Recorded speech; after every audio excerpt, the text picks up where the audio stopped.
ایک صحابی حضرت سعید بن عامر ہیں، حضرت عمر فاروق رضی اللہ تعالیٰ عنہ نے حضرت سعید بن عامر رضی اللہ تعالیٰ عنہ کو گورنر بنانا چاہتا حمص کا. نے کہا میں نہیں بنتا. فرمایا مجھے تم لوگوں نے بنا دیا ہے، خود گورنریاں بھی قبول نہیں کرتے. چلے گئے حضرت سعید بن عامر، گورنر بن گئے، صوبے کے گورنر. مال غنیمت میں سے کچھ زیادہ مال مدینہ شریف میں جمع ہوا تو حضرت عمر نے مختلف صوبوں سے غریبوں کی لسٹیں منگوائیں.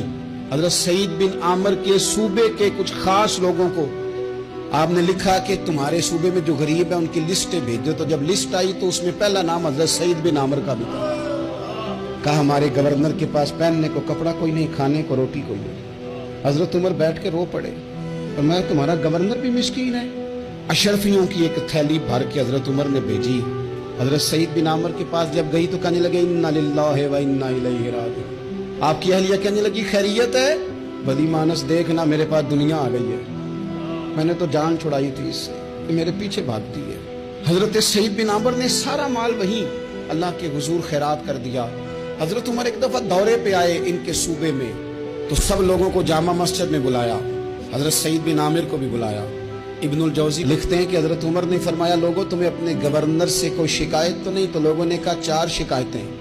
ایک تو ہمارے گورنر صاحب جب شروع میں آئے تھے تو فجر کی نماز کے بعد ہی آ کے لوگوں کے بیچ بیٹھ جاتے. اب اشراق چاشت کے وقت آتے ہیں، سورج پورا طلوع ہو جاتا ہے تو حضرت سعید بن عامر رضی اللہ عنہ آتے ہیں. اور دوسری شکایت یہ ہے کہ صرف دن میں ملتے ہیں، رات کو ملتے ہی نہیں. اور تیسری شکایت یہ کہ ہفتے میں ایک پورا دن ہوتا ہے ملاقات ہی نہیں کرتے. اور چوتھی شکایت یہ ہے کہ کبھی کبھی بیٹھے بیٹھے رونے لگتے اور بے ہوش ہی ہو جاتے. آپ نے ایسا شخص گورنر بنا دیا جو دیوانہ ہے. حضرت عمر نے بلا لیا، قریب بیٹھے تھے، کہا دے سوالوں کے جواب. گردن جھکی ہوئی ہے. عرض کرنے لگے امیر المومنین میں نے تو پہلے ہی کہا تھا میں گورنری کے قابل نہیں. فرمایا اب تو منصب تمہارے پاس ہے، تمہیں جواب تو دینا ہے. حضرت سعید بن عامر کہنے لگے حضور 4 میرے ساتھ مسئلے ہیں. فرمایا کون سے؟ حضرت سعید بن عامر کہنے لگے آپ سوال دہرائیں میں جواب دیتا ہوں. آپ نے فرمایا سعید لوگ کہتے ہیں پہلے تو سویرے آ جاتا تھا، اب تو اشراق چاشت کے وقت آتا ہے. گردن جھکائی، سناٹا چھا گیا محفل پہ. تھوڑی دیر کے بعد سار اٹھایا تو داڑھی پہ آنسو گر رہے تھے.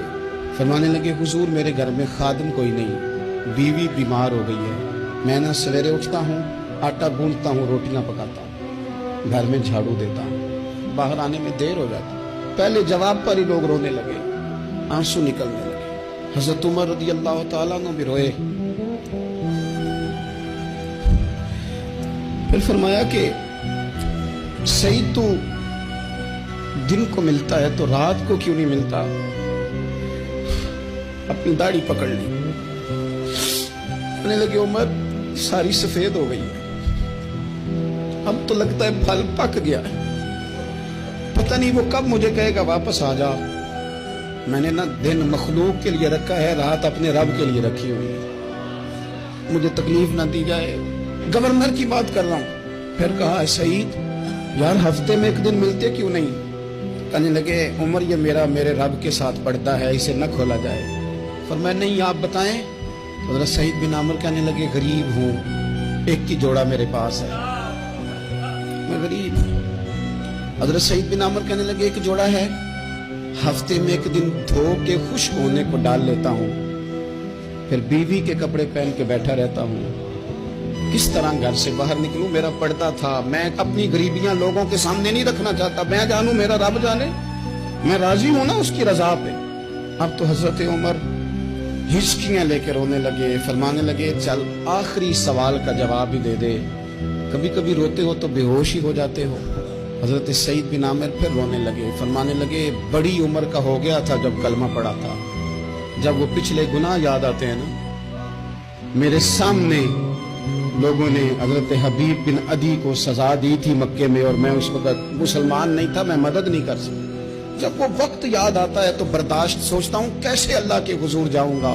دوستو دعا کرنا اللہ اس ملک کو بھی کوئی ایسا شخص عطا فرما دے